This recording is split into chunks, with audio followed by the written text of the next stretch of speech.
तैयारियां चल रही हैं। एक राजा शूरसेन हुए मथुरापुरी में, उनके पुत्र हुए वसुदेव।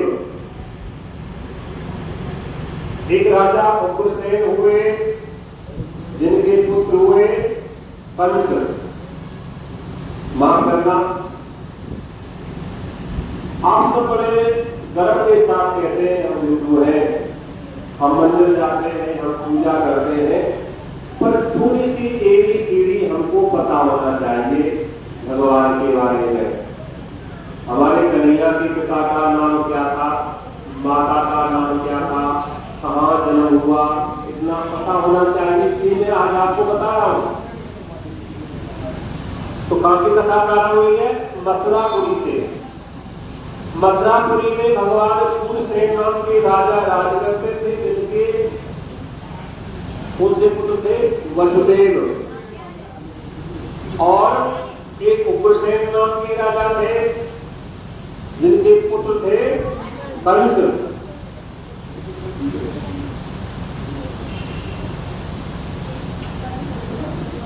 वसुदेव की दो पत्नियां हैं, एक का नाम है देवकी और एक का नाम है रोहिणी।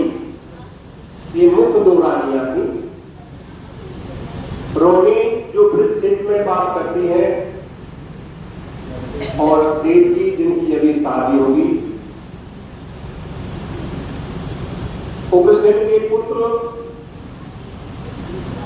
कंस हुए, और उग्रसेन के भाई एक देवक थे। देवक की पुत्री का नाम क्या था? देवकी। आया समझ में? देवक की पुत्री देवकी थी। देवक ने अपनी पुत्री देवकी का विवाह सुयोग वर, जब तुम्हारे घर में कन्या बड़ी हो जाए तो उनके लिए योग घर और वर, क्या देखते हैं आप? अपनी कन्या के योग वर और घर। सबसे पहले वर देखिए कि ये वर हमारी कन्या के योग है या नहीं है, फिर घर देखिए। तो देवक ने अपनी पुत्री देवकी का विवाह वसुदेव के साथ निश्चय किया। मैं समय की गतिविधियों में बचा हुआ हूं, ठीक बारे में हमको वापसी करनी है, इसलिए मैं शॉर्ट में सुनाऊंगा। बड़े धूमधाम के साथ में देवकी का विवाह किसके साथ हुआ? वसुदेव जी के साथ में हुआ। और उस विवाह की समस्त गतिविधियां बड़े मामूलिक विधि विधान से कंस ने करी।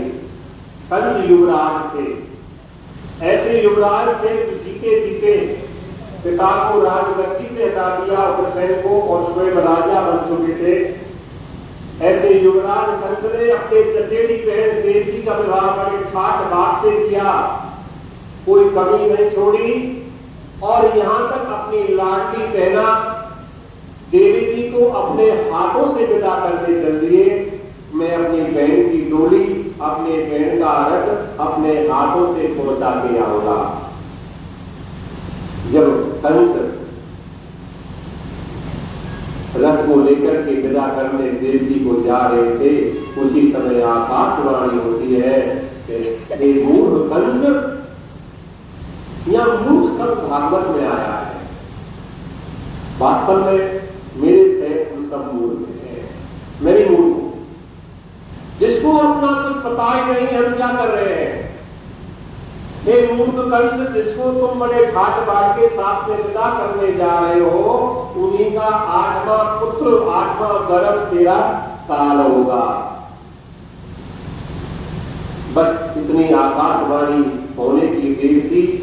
दुष्ट तो भाई निर्दयी था, अत्याचारी था, दुराचारी था, पापी था। उनके बारे में जो भी कहे, जो अपने पिता को भी कारागार में डाल दे, इससे बड़ा पापाचारी कौन होगा? बस देर न लगी।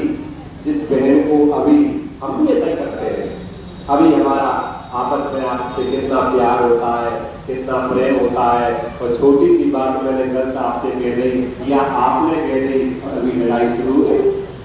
हम भी ऐसे कंस ने देवकी के केस पकड़ लिए और तलवार निकाल दी मारने के लिए। वो सुखद घड़ियां दुख में परिवर्तित हो गई। वसुदेव जी ने भागवत की कथा बहुत विस्तार से है, जितना समय ले लेना है। वसुदेव जी ने अनुनय विनय किया, ये बहन है, ये अबला है। ये कंस, इसके मस्तिष्क पर मांगलिक चिन्ह लगे हुए हैं, मांग में सिंदूर भरा हुआ है, मांगे में बिंदिया लगी हुई है, ऐसी बहन का आप वध करेंगे? देवियां वध योग नहीं है। पुरुषों को, मर्दों को, वीरों को देवियों पर अस्त्र नहीं उठाना चाहिए, देवियों को नहीं मारना चाहिए। ये आगाताई ये क्या कर रहे हैं? जब नहीं माना तो एक शास्त्र का सूत्र है, जीवन से बढ़कर कुछ नहीं है। अगर कोई आपका जीवन ले रहा है तो वह मोड़ ले लीजिए। जीवन को बचाने के लिए आप झूठ भी बोल दीजिए, या शास्त्र आपको आज्ञा देता है।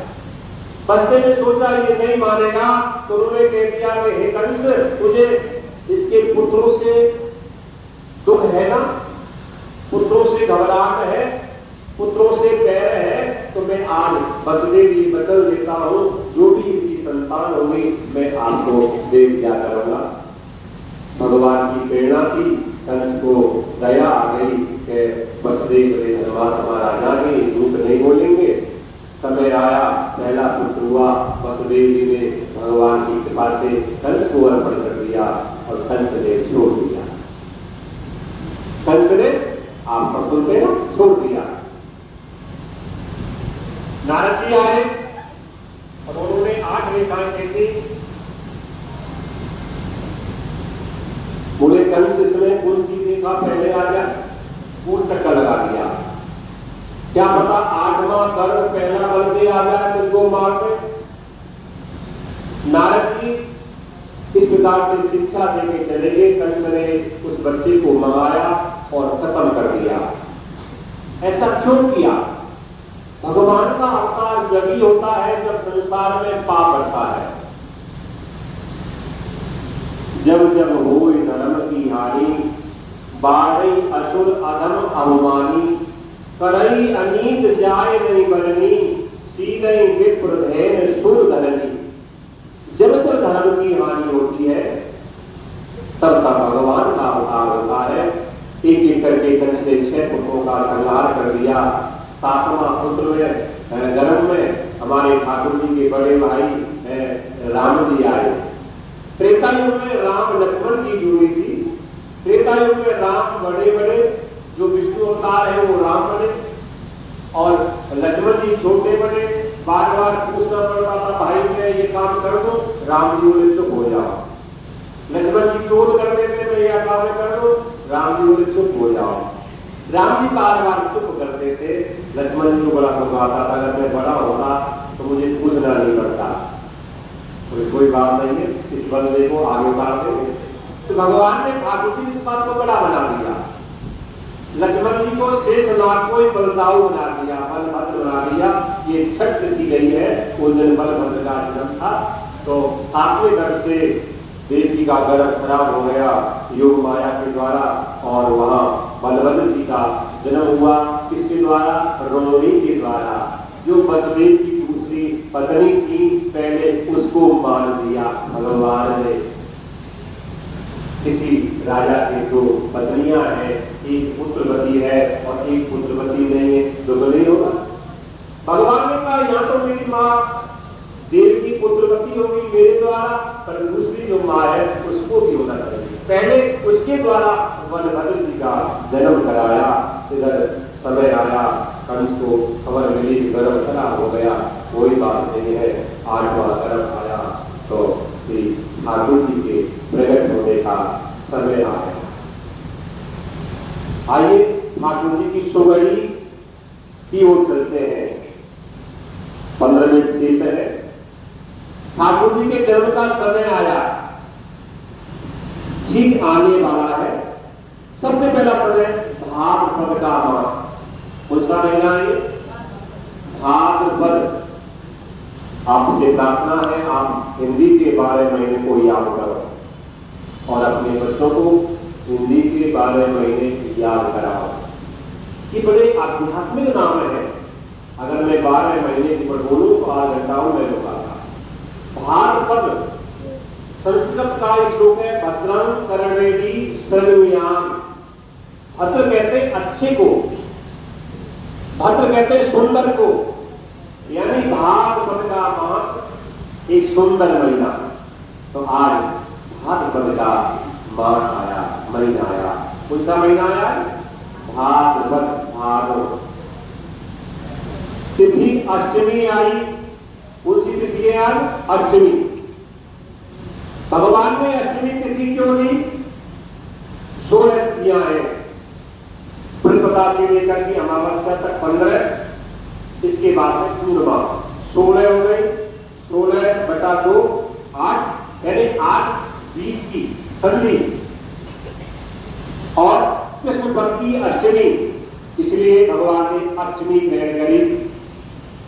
रोहिणी नक्षत्र, दूसरा नक्षत्र लिया रोहिणी नक्षत्र, आपको याद होना चाहिए।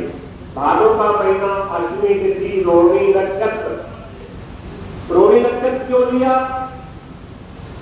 एक तो बलदाऊ जी का जन्म रोहिणी माता के गर्भ से हुआ, उनका नाम ऊपर करना था।